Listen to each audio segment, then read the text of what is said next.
खुदावंद खुदा जो है और जो था और जो आने वाला है,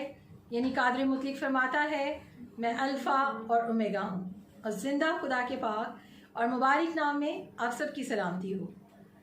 मैं अजीज़ों, मैं खुदावंद की बेइंतहा शुक्रगुज़ार हूँ कि आज उसने मुझे फिर से ये मौका दिया कि मैं आज आपके साथ खुदावंद के ज़िंदा कलाम की सच्चाइयों को बयान कर सकूँ। और मैं अजीज़ों, जब मैं दुआ कर रही थी कि खुदावंद तेरी क्या मर्ज़ी है कि मैं तेरे बेटे और बेटियों के साथ तेरे कलाम को शेयर करूँ,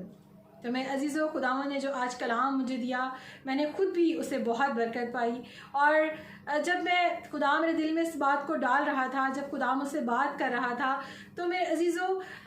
मैं खुदावंद का शुक्र अदा करती हूँ कि खुदावंद किस कदर हमें हर ईमानदार को इस ज़मीन पर बेहतर ज़िंदगी गुजारने का तरीक़ाकार सिखाता है। और मैं खुदा की बड़ी शुक्रगुजारी कर रही थी कि खुदावंद तू किस कदर हमसे मोहब्बत रखता है, हम ईमानदारों से, अपने बेटे और बेटियों से, ताकि हम उसमें रह कर बेहतर तौर से उसमें ज़िंदगी को गुजार सकें।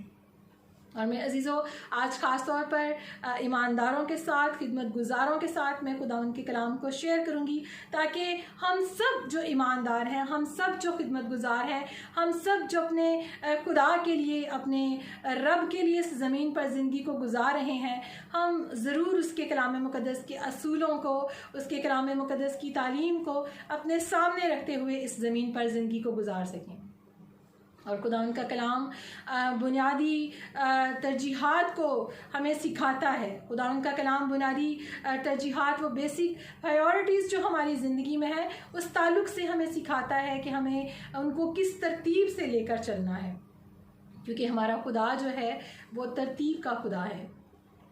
और वो बेतरतीबी को पसंद नहीं करता। और अगर ईमानदार जो हैं अपनी ज़िंदगी में कामयाब होना चाहते हैं, अपनी ज़िंदगी को जो है वो बेहतर तौर से खिदमत करते हुए खुदा में गुजारना चाहते हैं, तो फिर उन्हें खुदा के कलाम की इन बुनियादी तरजीहात का जो है, इन बेसिक प्रायोरिटीज़ का जो है वो ख्याल रखना है। और इस ताल्लुक़ से 4 पॉइंट्स जो हैं आज मैं आपके साथ शेयर करूंगी, और ताकि हम तमाम ईमानदार जो हैं, तमाम खुदा के बेटे और बेटियां जो खुदा की खिदमत कर रहे हैं या करना चाहते हैं, वो खुदा उनके कलाम मुक़द्दस की इस बुनियादी तरजीहात को, इस तालीम को अपने सामने रखें। तो आए, इससे पहले कि हम इस ताल्लुक़ से सीखें, हम अपनी आंखों को बंद करेंगे और दुआ करेंगे कि खुदावंद आज का कलाम हम में से हर एक की ज़िंदगी के लिए बाइस बरकत ठहरे। बेशक खुदावंद का कलाम हमेशा बाइस बरकत ठहरता है, लेकिन ज़रूरत है कि हम इस कलाम को सुनते हुए इसके मुताबिक अपनी ज़िंदगियों को गुजार सकें और इस पर अमल कर सकें। तो आए हम दुआ करें। जलाल से भरे हुए खुदावंद, मैं तेरा शुक्र अदा करती हूँ। तो किस कदर हमारा रब, हमारा खुदा अजीम है, और तो किस कदर हमसे मोहब्बत रखता है, हम तेरा शुक्र करते हैं। और आज का कलाम खुदावंद एक एक खुदावंद तेरे बेटे और बेटी की ज़िंदगी के लिए खुदावंद बाइस से बरकत ठहरे। और आज जब हम इन बेसिक प्रायोरिटीज़ के ताल्लुक़ से सीखें, तो खुदावंद ये बुनियादी तरजीहात के मुताबिक इस ज़मीन पर खुदावंद तेरे बेटे और बेटियाँ जो हैं, तेरे खिदमत गुजार खुदावंद बेटे और बेटियाँ जो है, बस ज़िंदगी को इस ज़मीन पर तुझ में रह कर तेरे कलाम की असूलों के मुताबिक लायक तौर से खुदावंद अपनी ज़िंदगी को गुजार सकें। हम तेरा शुक्र करते हैं, हम तेरा शुक्र करते हैं। हम इस सारे माहौल पर तेरा कंट्रोल मांग लेते हैं, और खुदावंद पाकरू, हम तुझे वेलकम कहते हैं। तो दिलों को एक खुदावंद झंझोड़ना, तैयार करना, और दिलों को इस तरफ माइल करना कि खुदावंद वो तेरे कलाम के मुआफिक अपनी ज़िंदगी को ज़मीन पर गुजार सकें। यीशु के नाम से मांगते हैं, आमीन। मेरे अजीज़ों, बेशक खुदावंद के कलाम में तर्ज़ ज़िंदगी गुजारने का हमें एक तरीक़ा, असूल नज़र आता है, और खुदा हमारी ज़िंदगियों में तरतीब चाहता है, और खुदा ये चाहता है कि हम बातरतीब जो है वो ज़िंदगी को गुजार सकें। तो आए, इस ताल्लुक़ से जो पॉइंट्स आज मैं आपके साथ शेयर करने को हूँ, 4 पॉइंट्स हैं, जिसमें से फर्स्ट पॉइंट जो मैं आपके साथ शेयर करूँगी वो खुदा के साथ ज़ाती ताल्लुक़ है। आपका पर्सनल रिलेशनशिप विद गॉड, खुदा के साथ आपका वो शख्सी ताल्लुक़ जो है, वो राब्ता जो है, वो बहुत ज़रूरी है। हर एक ईमानदार का, हर एक खिदमत गुजार का जो खुदा की खिदमत करना चाहता है या जो खुदा की खिदमत कर रहा है, उसका खुदा के साथ गहरी रफ़ाकत रखना जो है वो इंतहाई अहमियत रखता है।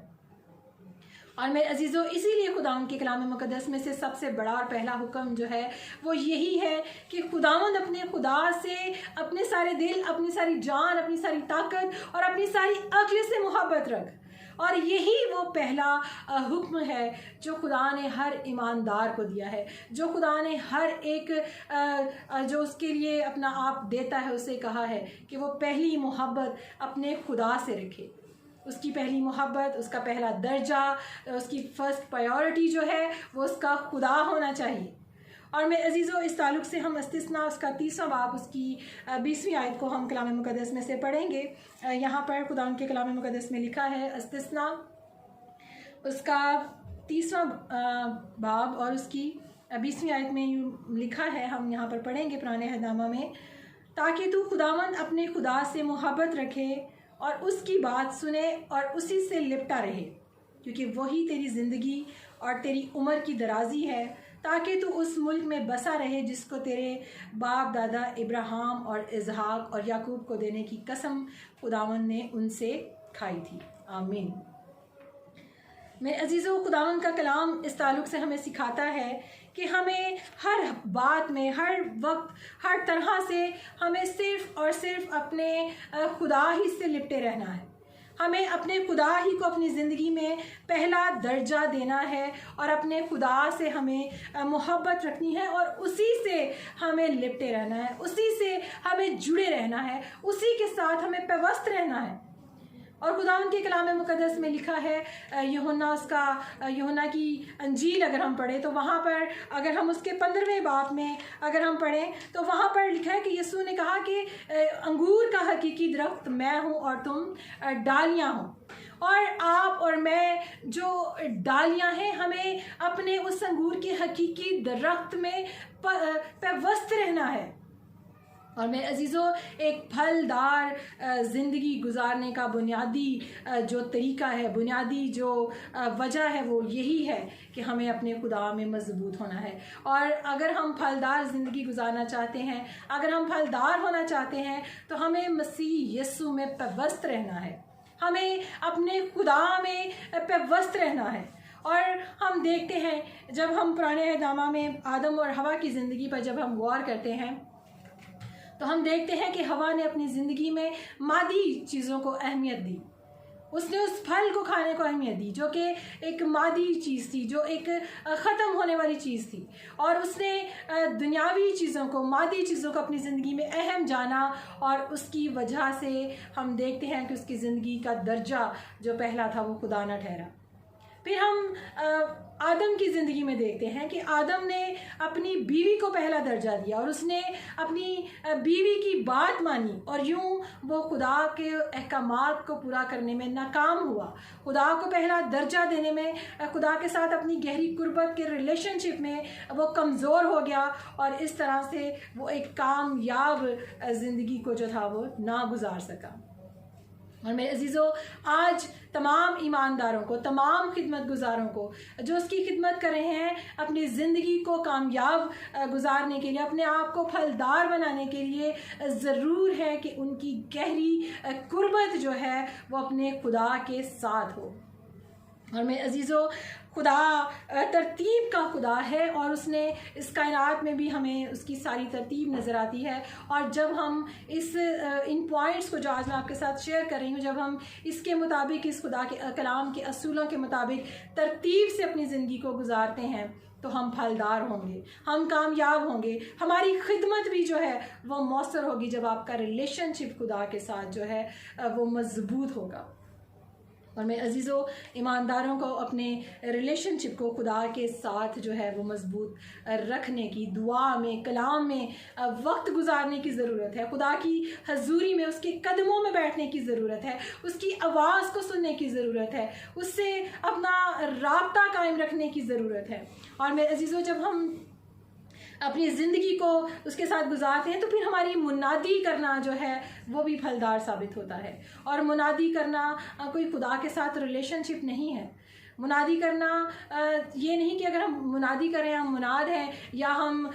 कोई भी खिदमत खुदा के लिए सर अंजाम दे रहे हैं तो इसका मतलब कि हमारा रिलेशनशिप खुदा के साथ स्ट्रॉन्ग है। हरगिज़ ऐसा नहीं है, बल्कि मेरे अजीज़ों, खुदा के साथ रफ़ाकत और ताल्लुक़ जो है वो सबसे अहम है। और हम देखते हैं लूका की अंजील में, अगर 10वें बाब में हम मरथा की ज़िंदगी को देखें तो वहाँ पर हम देखते हैं कि मरथा जो थी वो यीशु मसीह के लिए, शागिर्दों के लिए खाना पकाने में मसरूफ़ थी और वो बड़ी खुश थी कि वो उनके लिए सब कुछ कर रही है और वो बड़ी मेहनत कर रही थी, वो बड़ा काम कर रही थी। लेकिन मेरे अजीज़ों, यीशु ने उससे क्या कहा? यीशु ने मरथा से कहा कि ए मरथा, तू तो दुनिया की फ़िक्र तरद्दुद में है। खुदा हमारी ज़िंदगियों से जो पहला काम चाहता है कि हम उसके कदमों में बैठें, वो ये चाहता है कि इससे पहले कि हम खिदमत करें, इससे पहले कि हम उसके लिए कुछ करें, हमारा रिलेशनशिप उसके साथ स्ट्रॉन्ग हो। और मरथा भी ये सब कुछ कर रही थी, खिदमत कर रही थी, काम कर रही थी, लेकिन इसके बावजूद यीशु ने उसे कहा कि तू दुनिया की फ़िक्र और तरद्दुद में है। हम दुनिया की दूसरी चीज़ों की फ़िक्रों में तो रहते हैं अपनी ज़िम्मेदारियों को पूरा करने के लिए, लेकिन हम अपने वक्त को, अपने रिलेशनशिप को खुदा के साथ मजबूत करने के लिए नहीं निकालते। हम वो वक्त जो हमें अपने खुदा को देना है, वो वक्त, वो खुदा के अहकामात को जो हमें मानना है, जो फर्स्ट प्रायोरिटी हमें अपने खुदा को देनी है, हम उसमें कहीं ना कहीं जब कमी करते हैं तो फिर हमारी मुनादी करना भी जो है वो फलदार साबित नहीं होता। और मेरे अजीज़ों, हमारा पहला और बुनियादी जो फ़र्ज़ है वो अपने खुदा से पूरे दिल से मोहब्बत रखनी है और यही वो बुनियादी तरजीह है, वो बेसिक प्रायोरिटी हमारी ज़िंदगी की पहली जो है वो होनी चाहिए कि अपने खुदा के साथ हमारी गहरी कुर्बत होनी चाहिए। और हमें जो मुनादी करना जो है वो उसके बाद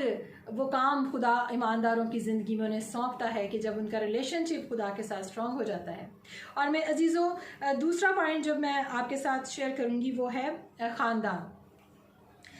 ख़ानदान जो है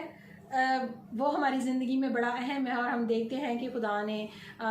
इस कायनात को तरतीब दिया, खुदा ने आदम और हवा को एक ख़ानदान में जोड़ा, खुदा ने उन्हें बनाया और खुदा ने उन्हें ख़ानदान बख्शा। खुदा ने कहा कि तुम बढ़ो, फैलो और ज़मीन को मामूर और महकूम करो। और मेरे अजीज़ों, जब खुदा ने हमें खिदमत दी है, जब खुदा ने हमें इस खिदमत में रखा है तो उसके साथ साथ उसमें हमारा ख़ानदान जो है वो शामिल है, उसमें मियाँ बीवी और औलाद शामिल हैं। और इसके लिए हम अपने साथ निकालें, हम हवाला पढ़ेंगे थिमोथियस का 3 बाब, थिमोथियस के नाम पौलुस रसूल का पहला ख़त, उसका 3 बाब और उसकी पहली से 5वीं आयत तक मैं आपके सामने पढ़ूंगी। यहाँ पर लिखा है, ये बात सच है कि जो शख्स निगहबान का ओहदा चाहता है वो अच्छे काम की ख्वाहिश करता है। बस निगहबान को बेइल्ज़ाम एक बीवी का शौहर, परहेज़गार, मुत्तकी, शाइस्ता, मुसाफिर परवर और तालीम देने के लायक होना चाहिए। नशा में गुल मचाने वाला या मार पीट करने वाला ना हो, बल्कि हलीम हो, ना तकरारी, ना ज़रदोस्त, अपने घर का बंदोबस्त करता हो और अपने बच्चों को कमाल संजीदगी से ताबे रखता हो। आमीन। मेरे अजीज़ों, खुदावंद का कलाम इस ताल्लुक़ से हमें बयान करता है कि एक ईमानदार को, एक खिदमत गुजार को कैसा होना चाहिए। उससे ये जो मैंने आपके सामने हवाला पढ़ा, इसमें वो सारी बातें बड़े वाज़ेह तौर पर खुदावंद के कलाम में बयान की गई हैं कि एक ईमानदार को जो है वो कैसा होना है, उसे अपने ख़ानदान को, अपने घराने को लेकर किस तरह से चलना है। और मेरे अजीज़ों, आपका ख़ानदान जो है वो आपकी खिदमत का पहला मैदान है। आपका ख़ानदान जो है आपका शौहर है, जो आपकी बीवी है। अगर बीवी खिदमत में है तो उसका शौहर उसके लिए बड़ा अहम है, अगर शौहर खिदमत में है तो उसकी बीवी उसके लिए बहुत अहम है। वो उसके बुनियादी तौर पर उन्हें साथ लेकर उन्हें चलना है, क्योंकि ख़ानदान जो है वो आपकी खिदमत के लिए बहुत अहम है। और मेरे अजीज़ों, अगर दोनों मियाँ बीवी खुदावंद की खिदमत में है तो दोनों को मिलकर अपने ख़ानदान को लायक तौर से लेकर चलना है और दोनों को लायक तौर से अपनी खिदमत को जो है वो करना है, क्योंकि खिदमत घर ही से मेरे अजीज़ों शुरू होती है। और अगर एक ईमानदार शोहर, खिदमत गुजार शोहर, अगर वो खुदावंद की खिदमत कर रहा है तो उसे ज़रूर है कि अपने बच्चों को, अपनी बीवी को खुदा से मुतारिफ़ करवाए। उसके बच्चे, उसका ख़ानदान, उसकी बीवी मिलकर खुदा की हजूरी में आए। और मेरे अजीज़ों, ख़ानदान के अंदर रहते हुए भी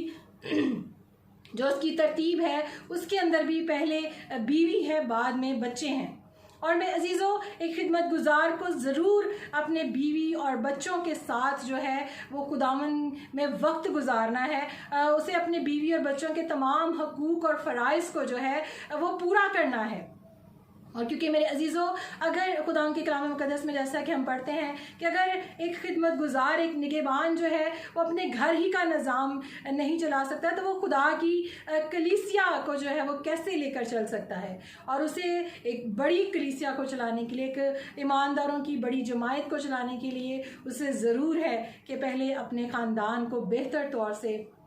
जो है वो संभालना, चलाना और उसके फ़राइज़ को अदा करना आना चाहिए।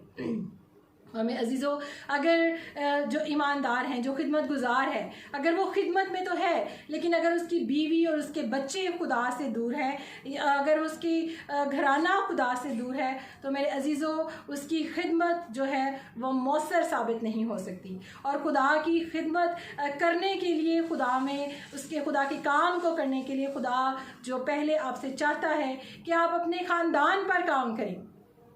आप अपनी बीवी और बच्चों को लेकर खुदा की हजूरी में बैठें, ताकि आपकी खिदमत जो है वो और मौसर साबित हो और खुदा से आप अपने ख़ानदान को, अपने बीवी और बच्चों को मुतारिफ़ करवाएं। अगर एक खिदमत गुजार जो है, अगर वो खिदमत तो कर रहा है लेकिन उसने अपनी बीवी को, अपने बच्चों को खो दिया है, अगर वो खुदा से दूर हैं, तो वो उसकी खिदमत जो है वो मौसर नहीं है। मेरे अजीज़ों, आज बहुत से जो लोग हैं, बहुत से ईमानदार जो हैं, वो खुदा की खिदमत कर रहे हैं। वो खुदा की खिदमत इस तरह से कलीसिया में कर रहे हैं कि वो हो सकता है वो पास्टर हों, मुबशर हों, वो नबी हों, रसूल हों, उस्ताद हों, लेकिन ये पाँचों खिदमतें जो खुदा के कलाम में लिखी हैं, या इसके अलावा जो भी खुदा ने आपको क्वालिटीज़ दी हैं, जो भी एबिलिटीज़ दी हैं, जब आप उन्हें खुदा के लिए इस्तेमाल कर रहे हैं, तो ज़रूर है कि आप सबसे पहले उस मैदान में काम करें जो आपके इर्द गिर्द का माहौल है, जो आपका ख़ानदान है। आपको सबसे पहले अपने बच्चों को खुदा के लिए जीतना है, अपने बच्चों के खुदा की मोहब्बत से मुतारिफ़ करवाना है, खुदा से मुतारिफ़ करवाना है, क्योंकि आपकी बीवी, आपका ख़ानदान, आपके बच्चे खिदमत का मैदान है और आपके औलाद वो कलीसिया है जिसको आपने खुदा के लिए तैयार करना है। और मैं अजीज़ों, एक खिदमत गुजार को ज़रूर है कि वो अपने बीवी और बच्चों के साथ खुदा उनकी हजूरी में वक्त गुजारे। और अगर हम ऐसा नहीं करेंगे तो मेरे अजीज़ों, एक खिदमत गुजार जो है, जो खुदा की खिदमत कर रहा है, तो उस तरह से उसकी खिदमत भी ख़तरे में हो सकती है। और हम बाइबल मुक़द्दस में, पुराने अहदनामा में एली के किरदार को जब हम देखते हैं, हम एली काहिन के बारे में देखते हैं, उसका पहला सैमुएल उसके दूसरे बाब में आप इस स्टोरी को पढ़ सकते हैं, इस वाक़या को पढ़ सकते हैं कि एली ने क्या किया। एली के बच्चे जो थे वो वहाँ पर जो हैकल के अंदर वो जो लोग जो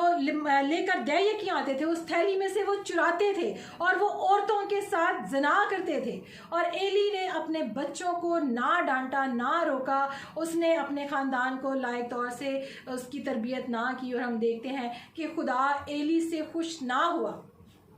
खुदा एली से नाराज़ हुआ, खुदा खुश ना हुआ कि उसने अपने ख़ानदान की लायक तौर से तरबियत और तालीम का ख्याल नहीं रखा। और मैं अजीज़ों, ईमानदार को, खिदमत गुजार को लाजिम है इससे पहले कि वो कलीसिया के लिए काम करे, इससे पहले कि वो खिदमत करे, इससे पहले कि वो एक बड़ी कलीसिया को लेकर चले, ज़रूर है कि उसका ख़ानदान, उसकी बीवी और उसके बच्चे खुदा के पास आएँ। और मेरे अजीज़ों, सबसे पहले एक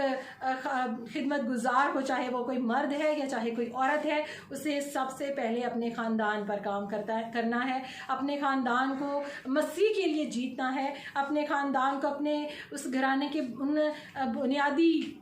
लोगों को, जो उसकी बीवी और उसके बच्चे हैं, उनको खुदा की खिदमत के लिए, उनको खुदा के काम के लिए, उनको खुदा की उस निजात से मुतारिफ़ करवाने के लिए काम करना है। और मैं अजीज़ों, अगर एक ईमानदार जो है, अगर एक खिदमत गुजार जो है, अगर दोनों मियाँ बीवी अगर खिदमत में हैं और वो अपने पूरे दोनों मिलकर खुदा की मर्ज़ी के मुआफिक ज़िंदगी गुजार रहे हैं, खुदा से गहरी कुर्बत रख रहे हैं, खुदा के साथ अपने बच्चों के साथ खुदा उनके कदमों में आते हैं, तो फिर उनकी खिदमत जो खुदा उनसे लेना चाहता है वो भी मौसर साबित होती है। और मैं अजीज़ों, आज बहुत से ऐसे बड़े खुदा के खादम इस दुनिया में मौजूद हैं और हम उनसे वाकिफ़ हैं। उन्होंने बहुत सी खिदमत की, बहुत सा काम किया, लेकिन जब उन्होंने अपने ख़ानदान पर काम नहीं किया तो उनकी वो सारी खिदमत का काम जो था वो इस कदर मौसर साबित नहीं हुआ। तो इसलिए एक खिदमत गुजार को ज़रूर है कि वो अपने ख़ानदान पर काम करे, अपनी औलाद पर काम करे, क्योंकि उनके फ़राइज़ अदा करना, उन्हें उनके लिए वक्त निकालना, उनको वक्त देना और उनके साथ मिलकर खुदा के कदमों में आना, वो बहुत ज़रूरी है। और जब आप इस तरह से उन रिश्तों में जिसमें खुदा ने आपको इनमें रखा है, आपको इनमें रहते हुए उन रिश्तों की उन फ़राइज़ को जो है वो पूरा करना है, ताकि आपकी खिदमत और ज़्यादा बेहतर तौर से जो है वो मौसर साबित हो सके। और क्योंकि मेरे अजीज़ों, हमें खुदावन की तरफ से जो मैं आपके साथ जो पॉइंट्स जो शेयर कर रही हूँ, जो प्रायोरिटीज़ शेयर कर रही हूँ, जो बुनियादी जो तरजीहात शेयर कर रही हूँ, उसमें खिदमत से पहले जो खुदा ने हमें सौंपी है उसमें हमारे ख़ानदान, हमारी बीवी और बच्चे हैं, और हमारा इर्द गिर्द का एनवायरनमेंट है जहाँ पर हमें काम करना है। हमें उस मैदान में काम करते हुए फिर खुदा हमें और बढ़ाएगा, ताकि हम और लायक तौर से, बेहतर तौर से खुदा उनकी खिदमत को मौसर तरीके से उसकी मर्ज़ी के मुआफिक कर सकें। और तीसरा पॉइंट जो मैं आपके साथ शेयर करने को हूँ वो है आपकी खिदमत। हाँ जी, वो मिनिस्ट्री, वो कॉलिंग, वो बुलाहट, ये वो तीसरा पॉइंट है जो आज जिस पर हम अभी गौर कर रहे हैं और हम इस पर करने को हैं कि कलाम मुक़द्दस में अगर हम पढ़ें कुलसियों उसका 4था बाब और उसकी फिलिपियों उसका 3रा बाब उसकी 4वीं आयत में पढ़े, तो यहाँ पर हमें खुदा ने खिदमत के ताल्लुक से हमें बताया कि वो खिदमत जो हमारे सपुर्द है, ज़रूर है कि हम उसे होशियारी से सर अंजाम दें, हम उसे पूरा करें। और लाजिम है कि हर ईमानदार जो है, हर खिदमत गुजार जो है, वो अपनी खिदमत को पूरा करे। और मैं अजीज़ों, दूसरा जो थिमोथियस है, जो पौलुस रसूल का थिमोथियस के नाम जो दूसरा ख़त है, उसका 4था बाब उसकी 5वीं आयत को अगर हम पढ़ें तो यहाँ पर लिखा है, मगर तू सब बातों में होशियार रह, दुख उठा, बशारत का काम अंजाम दे और अपनी खिदमत को पूरा कर। ये अजीज़ों, खुदा का कलाम हमें ये सिखाता है कि लाजिम है कि हम दुख उठाएं, लाजिम है कि हम बशारत का काम सर अंजाम दें, लाजिम है कि हम अपनी खिदमत को पूरा करें, लेकिन उसकी एक तरतीब है जो खुदा का कलाम हमें बताता है, जो खुदा का कलाम हमें सिखाता है, और हमें उस तरतीब के मुताबिक अपनी ज़िंदगी को इस ज़मीन पर जो है वो गुजारना है। और मैं अजीज़ों, बशारत का जो काम है, मुनादी का जो काम है, एवेंजलिज्म जो है, वो हर ईमानदार के सपुर्द है। हर ईमानदार के सपुर्द खुदा ने इस काम को किया है, क्योंकि नजात की जब हमारी ज़िंदगी में बुलाहट है, जब खुदा ने हमें नजात दी है, तो नजात और बुलाहट एक साथ है। हर ईमानदार, हर नजात याफ्ता शख्स की ज़िंदगी में बुलाहट है और ये एक दूसरे से अलग नहीं है। अगर आप ईमानदार हैं, अगर आप निजात पा चुके हैं, तो हर सूरत में आपकी ज़िंदगी में कॉलिंग है, आपकी ज़िंदगी में बुलाहट है, क्योंकि निजात बुलाहट के साथ जुड़ी हुई है और निजात और बुलाहट एक साथ हैं। और जब आप निजात पा लेते हैं तो ज़रूर है कि आप इस ज़मीन पर उसके गवाह बने, ज़रूर है कि आप मुनादी करें, ज़रूर है कि आप बशारत का काम सर अंजाम दें, क्योंकि ये हर ईमानदार के सपुर्द खुदा ने ये काम किया है। ये सिर्फ वो 5 मिनिस्ट्रीज़ का ही काम नहीं है। खुदा ने हर ईमानदार को, ये 5 बाइबल में जो खिदमतें लिखी हैं, उसके अलावा भी हर ईमानदार जो है वो खिदमत गुजार है। हर ईमानदार को खुदा ने ये शर्फ बख्शा है कि वो उसकी बशारत का काम सर अंजाम दे सके। और मेरे अजीज़ों, इमाल उसका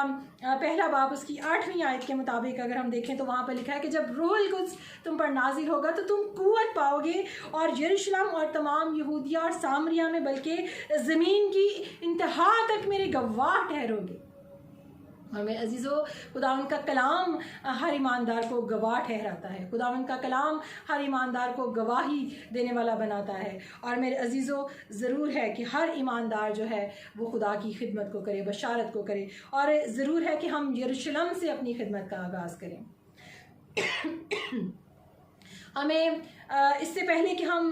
खिदमत के लिए आगे बढ़ें, हम दूसरे इलाकों में दूसरी जगह पर जाएं, हमें सबसे पहले यरूशलेम से खिदमत का आगाज़ करना है। और वो यरूशलेम हमारा घर है, वो यरूशलेम हमारा घर है जहाँ से हमने अपनी खिदमत का आगाज़ करना है। हमारे इर्द गिर्द का माहौल है, हमारा इलाका है, हमारा करीबी इन्वायरमेंट है, हमारे करीबी रहने वाले इर्द गिर्द के लोग हैं। हमें वहाँ पर अपने माहौल से खिदमत का आगाज़ करना है और फिर हमें तमाम इलाकों में, कौमों में, कबीलों में मसीह के गवाह बनना है। और मैं अजीज़ों, हमें अपनी कलीसिया में अपने तमाम कलीसियाई रहनुमाओं के साथ जो है वक्त गुजारना है, अपनी कलीसिया के साथ वक्त गुजारना है। और हमें कलीसिया में रहते हुए खुदा की आवाज़ को सुनना है और उससे खुदा की आवाज़ को सुनते हुए फ्रेश जो खुदा का कलाम है, जो खुदा की मौजूदा सूरत हाल के ताल्लुक़ से जो खुदा आपसे बात करता है या जो खुदा की आवाज़ है, वो आपने जो है वो दूसरों तक पहुंचानी है। आपने अपनी कलीसिया में अपनी खिदमत को करना है और वो खिदमत आपने हर सूरत में करनी है, क्योंकि आप खुदा के लिए बुलाए ही इसीलिए गए हैं। आपको खुदा ने नजात ही इसीलिए बख्शी है कि आप दूसरों के छुटकारे का वजह बन जाएं। खुदा ने आपको गुनाह से, गुलामी से छुड़ाया ही इसीलिए है ताकि आप और लोगों को इब्लीस के गुलामी से, उस जुए से, उस गुनाह के जुए से आज़ाद करने की वजह, सबब ठहरें, वजह बन जाएं। मेरे अजीज़ों, खुदा ने आपको वो तोड़े, वो बरकतें, वो खिदमत जो बख्शी है, ज़रूर है कि आप उसे करें और ज़रूर है कि आप उसको सर अंजाम दें। और आपको अपनी जॉब में, अपने इलाके में, अपने घर में, अपने शहर में, अपने मोहल्ले में, जहाँ भी आप अपनी ज़िंदगी को गुजारते हैं, जहाँ आप अपना वक्त गुजारते हैं, जहाँ आप रहते हैं, आपको वहीं पर अपनी खिदमत को करना है, वहीं पर आपने बशारत का काम सर अंजाम देना है। आप कहाँ भी, क्योंकि ईमानदार जहाँ भी होगा, ईमानदार जो नजात के लिबास से मुलब्बस है, वो जहाँ भी होगा वो अपने यहोवा की, अपने मसीहा की गवाही देने से बाज नहीं रह सकता, क्योंकि उसे ज़रूर है कि वो उस बात को जाहिर करे कि किसने उसकी नजात के काम को किया है, किसने उसे गुनाहों से छुटकारा दिया है, किसने उसे रिहाई बख्शी है। तो इसलिए ये बशारत का काम हर ईमानदार के सुपुर्द है और तमाम खिदमत गुजारों को, तमाम ईमानदारों को अपनी खिदमत को पूरा करना है। और मेरे अजीज़ों, पहला पत्रस उसका 5वां बाब, पहली से 5वीं आयत को आप पढ़िए, तो इसमें भी हम देखते हैं कि खिदमत करना जो है वो एक बड़ा काम है और जो हमारे सपोर्ट किया गया है, जो ईमानदारों के सपोर्ट किया गया है। और ज़रूर है कि ईमानदार जो है वो इस खिदमत को जो है वो पूरा करें। और मेरे अजीज़ों, हम में से हर एक जो है वो इसीलिए तख्लीक किया गया है, हम इसीलिए बनाए गए हैं, हम इसीलिए तख्लीक किए गए हैं कि हम अपने खुदा की, अपने खालिक की जो है वो सितारिश करें, तमजीद करें, हम उसके नाम को जलाल दें, हम उसकी हम्द करें। तो जब हम इस बात के लिए अपने आप को पेश करते हैं तो मेरे अजीज़ों, खिदमत वो है कि जैसे एक गिलास में जब आप पानी डालते हैं तो वो ओवरफ्लो हो जाता है। जब वो पानी गिलास में बहुत ज़्यादा भर जाता है तो वो उसके किनारों से फुल होकर बाहर गिरना शुरू हो जाता है। तो मेरी अजीज़ों, खिदमत भी वही काम है जब आप खुदा के साथ अपने रिश्ते को, अपने ताल्लुक़ को कायम कर लेते हैं, मजबूत कर लेते हैं, तो खिदमत उस ओवरफ्लो को जो है वो ज़ाहिर करती है। जब आप खुदा में मजबूत हो जाते हैं, जब आप खुदा में कायम हो जाते हैं, तो आपकी ये हो नहीं सकता आपका रिलेशनशिप खुदा के साथ हो, आपका ताल्लुक़ खुदा के साथ हो और आप खुदा की खिदमत को ना करें। मेरे अजीज़ों, इसलिए ज़रूर है कि आप इस तरतीब का ख्याल रखें अपनी ज़िंदगी में, अपनी मिनिस्ट्री में, अपने काम में, जो खुदा ने आपको खिदमत बख्शी है उसमें इस तरतीब के साथ अपनी ज़िंदगी को खुदा में गुजार सकें। और लास्ट और 4th पॉइंट जो मैं आपके साथ शेयर करूँगी वो है आराम और तफरीह। यानी वो रिलैक्सेशन, वो रिलैक्स और वो आराम, वो सुकून, वो जो है वो आपके लिए बहुत ज़रूरी है। और ये चौथा पॉइंट जो मैं आपके साथ शेयर करने को हूँ मेरे अजीज़ों, शेयर कर रही हूँ, उसमें हम सीखेंगे कि हमारे लिए जो है वो अपना ख्याल रखना, अपने आप को जो है वो रिलैक्स रखना, जो है अपने आप को आराम और तफरी के लिए वो बहुत ज़रूरी है। और मेरे अजीज़ों, क्योंकि खुदा ने जब इंसान को बनाया तो खुदा ने जिस तरतीब से इंसान को तख्लीक किया, तो मेरे अजीज़ों अगर ये इंसान जो है वो आराम नहीं करेगा तो वो कमज़ोर पड़ सकता है। अगर ये इंसान हर वक्त मुसलसल लगातार काम करता रहे तो इंसान होते हुए हमारा जिस्म कमज़ोर हो जाता है। और ज़रूर है कि हम अपने आप को, अपने बदन को जो है वो रिलैक्स रखें, हम उसे आराम दें। और खुदा की ये मर्ज़ी है कि हम बदनी तौर पर आराम करें। अजीज़ों, जब खुदा ने इस कायनात को तख्लीक किया तो उसने इंसान के लिए आराम को ज़रूरी ठहराया। और खुदा ने जब बनाया पूरी कायनात को तो खुदा ने दिन और रात बनाए, और खुदा ने इसीलिए रात को बनाया ताकि इंसान जो है वो अपने काम काज को करने के बाद जो है वो आराम कर सके।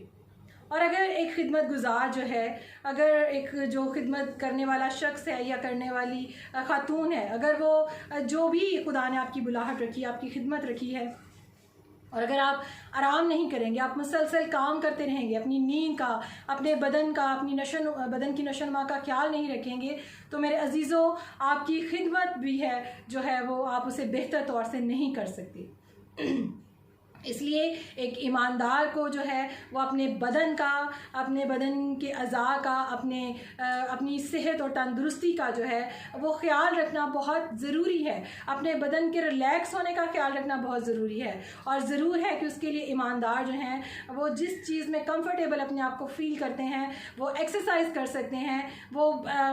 फ़ारिग वक्त में जो है खुदा के कलाम के मुताला करते हुए बहुत सी स्टोरीज़ को, बहुत से खादिमीन की बुक्स को पढ़ सकते हैं, ताकि उसकी वसीला से वो उस रिलैक्स हो सकें, ताकि उसकी वसीला से वो बरकत को पा सकें। और अपने बदन का ख्याल रखने के लिए अपने आप को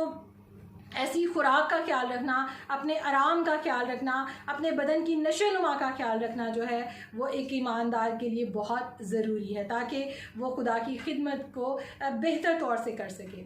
मेरे अजीज़ों, अगर हम बेहतर तौर पर अपने बदन का ख्याल नहीं रखेंगे, अगर हम खुराक नहीं खाएंगे, अपनी सेहत और सफाई का ख्याल नहीं रखेंगे, तो मेरे अजीज़ों हम खुदा की खिदमत को भी जो है वो मौसर तौर से नहीं कर सकते। और खुदा, अगर हम इब्रानी में जो लफ्ज़ जो सबत है वो जिस फेल से निकला है उसका मतलब भी आराम करना या बंद करना है, यानी कि किस कदर इंसान के लिए आराम बहुत ज़रूरी है। और खुदा इंसान चाहता है कि ये बनीनो इंसान जो है, जो खुदा ने इस इंसान को जो तख्लीक किया है, वो ज़रूर है कि जिस्मानी और ज़हनी तौर पर और रूहानी तौर पर जो है वो रिलैक्स हो और वो आराम और सुकून के साथ अपनी ज़िंदगी को इस ज़मीन पर गुजार सके। और जब लगातार मुसलसल तेज़ी आपकी ज़िंदगी में रहेगी, आप लगातार खिदमत में रहेंगे, आप लगातार काम करते रहेंगे, आप लगातार भाग दौड़ में लगे रहेंगे, तो मेरे अजीज़ों उस चीज़ का, उस बात का आपके बदन पर, आपकी बॉडी पर खुदा नाखुशगवार असरात नमूदार होंगे। और उसके लिए कि आप खुदा की खिदमत को मौसर तौर से कर सकें, आपको ज़रूर है कि अपने बदन का, अपनी सेहत का जो है वो ख्याल रखना जो है वो बहुत ज़रूरी है। और हर ईमानदार को लाजिम है कि वो अपना जो है अपने बदन की सेहत और तंदुरुस्ती का ख्याल रखे। और क्योंकि अगर हम हर खुदा के हुक्म की फरमाबरदारी जो है वो बहुत ज़रूरी है, और अगर हम खुदा के अहकामात की जब नाफरमानी करते हैं तो उसके मनफी और नाखुशगवार असरात जो है वो हमारी ज़िंदगी में नमूदार होते हैं। तो खुदा ने जो हमें तरतीब दी है, वो ऑर्डर जिसके मुताबिक हमें चलना चाहिए, हमें उस तरतीब के मुताबिक अपनी ज़िंदगी को गुजारना चाहिए। तो मेरे अजीज़ों, जब हम आज जो ये 4 पॉइंट्स आज मैंने आपके साथ शेयर किए हैं, जब हम खुदा के साथ अपना रिलेशनशिप स्ट्रॉन्ग रखते हैं, जब हम अपने ख़ानदान को खुदा के करीब लाने के लिए फ़िक्रमंद रहते हैं, और फिर जब हम खुदा की खिदमत जो उसने हमें दी है ईमानदार होते हुए जब उसे पूरा करते हैं, और फिर अपनी सेहत और तंदुरुस्ती का ख्याल रखते हैं, तो ये वो चारों पॉइंट्स हैं जब हम इस तरतीब के साथ चलते हैं, अपनी ज़िंदगी को गुजारते हैं बातरतीब तरीके से, तो हम एक कामयाब ज़िंदगी इस ज़मीन पर गुजारते हैं। और मेरे अजीज़ों, ज़रूरत है कि हम सब इन पॉइंट्स को फॉलो करते हुए अपनी ज़िंदगी ज़मीन पर गुजारें, क्योंकि जब हम कलाम की इस तरतीब के मुताबिक इस ज़मीन पर ज़िंदगी गुजारते हैं तो मेरे अजीज़ों ज़रूर है कि फिर हम कामयाब होते हैं, फिर हम खुदावंद की और ज़्यादा बेहतर तौर से खिदमत को कर सकते हैं। और मेरे अजीज़ों, यहाँ मैं आपको ये बात भी बताना चाहती हूँ कि जब भी हमेशा मैं आपके साथ खुदा के कलाम को शेयर करती हूँ तो हमेशा मेरा घराना, मेरा ख़ानदान, मेरे बच्चे मेरे सामने यहाँ बैठे होते हैं और वो खुदा के कलाम को सुन रहे होते हैं। और जितने भी मैंने अपने पेज पर जो टॉपिक्स पर जो खुदा ने मुझे कलाम दिया, जिन टॉपिक्स पर बात करने के लिए खुदा ने मेरे दिल में डाला, और जो मेरे पेज पर सारे वो खुदा उनके कलाम की वो हिदायत और रहनुमाई मौजूद है, आप उन तमाम पैगामात को सुन सकते हैं। वो सारे मैसेज जब भी मैं आपके साथ शेयर करती हूँ, मेरे बच्चे, मेरा शौहर, मेरा ख़ानदान यहाँ पर मौजूद होता है और वो खुदावंद के इस कलाम को सुन रहा होता है। और मैं अजीज़ों, इसलिए कि इससे पहले कि हम खुदा के काम को करें, ज़रूर हमें अपने उस खुदावंद की खिदमत को करने के लिए अपने ख़ानदान पर तवज्जो करनी है, अपने ख़ानदान पर, अपने रिलेशनशिप को जो है वो बेहतर करना है और खुदा के करीब लेकर आना है। और हमें इन चारों पॉइंट्स के मुताबिक अपनी ज़िंदगी को गुजारना है। और आपको